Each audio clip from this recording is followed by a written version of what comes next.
vamos directos al grano. Cuando analizamos las fuentes históricas sobre la colonización española en América, y más concretamente en Honduras, a veces nos topamos con versiones, digamos, demasiado simplificadas.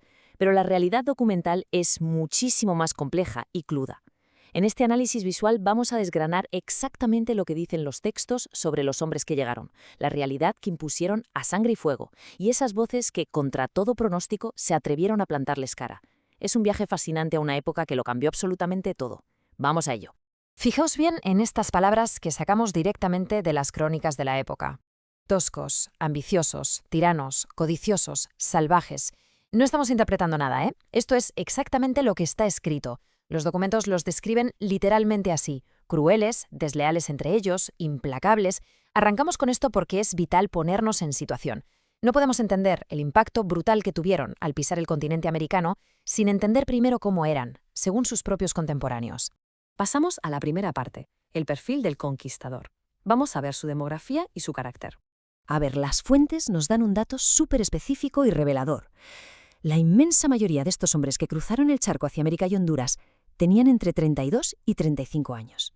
O sea, no eran precisamente unos chavales ingenuos buscando su primera aventura. Para nada. Eran hombres en la flor de la vida, en la plenitud absoluta de su fuerza física. En aquella época, llegar a los 30 y pico significaba que ya había sobrevivido a lo peor, y eso forjó en ellos una ambición y una sed de poder brutales. Vamos con la sección 2, orígenes y antecedentes, el enorme peso de la historia que traían a sus espaldas. Para entender qué pasaba por las cabezas de esta gente, hay un número clave que lo explica casi todo: 800. 800 años. La inmensa mayoría venía de zonas como Extremadura y Andalucía, territorios que llevaban, ojo al dato, 8 siglos de conflicto constante con los árabes. Imaginad lo que es nacer y crecer en una sociedad que lleva 800 años de guerra ininterrumpida. Ese bagaje, esa mentalidad militarizada hasta la médula, es la pieza que nos falta en el puzzle para comprender por qué actuaron como actuaron. Claro, ¿qué pasa cuando vienes de un sitio así? Pues que estás completamente insensibilizado. Acostumbrados a la dureza y a la guerra desde la cuna, su empatía era prácticamente nula al llegar a América. Y aquí viene lo más espeluznante que nos revelan los textos. Estaban tan desconectados de cualquier humanidad que llegaron a dudar seriamente de si los indígenas eran personas o simplemente animales.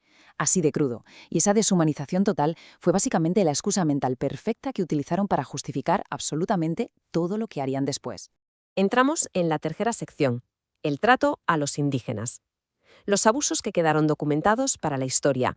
Cuando leemos los registros sobre cómo trataban a los nativos, es sobrecogedor. Las fuentes son claras y metódicas. Hablan de latigazos constantes, hablan de mutilaciones y de cómo los marcaban literalmente con hierros al rojo vivo, como si fueran ganado.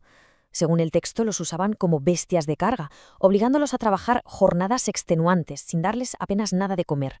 El resultado directo de esta mezcla de trabajos forzados y hambre extrema, una mortalidad masiva, una auténtica catástrofe demográfica en las minas y en los campos. Y ojo, porque esto no eran brotes de violencia aislada, para nada. Era un negocio sumamente organizado. Fijaos en las rutas de despoblación. Una barbaridad de personas de la costa norte de Honduras fueron capturadas y vendidas como esclavos directos a las Antillas del Caribe. Y por la costa sur, lo mismo. Los sacaban a la fuerza de sus hogares y los mandaban en barco a morir trabajando en las minas de Sudamérica. Estamos hablando de un desplazamiento forzado a escala continental. Una auténtica barbaridad. Pasamos a la cuarta sección, los defensores religiosos. La sorprendente resistencia moral. Pero afortunadamente no todo era oscuridad. Junto con las tropas también llegaron muchos misioneros al continente y a Honduras. El contraste era brutal. De un lado, el militarismo blindado de los colonos y del otro, la austeridad de estas figuras religiosas. Muchos de ellos no vinieron a buscar oro ni tierras, vinieron y al ver lo que estaba pasando, se erigieron como defensores activos de los derechos de los nativos frente a los mismísimos españoles. Fueron literalmente la primera línea de resistencia, dejando constancia de todo por escrito.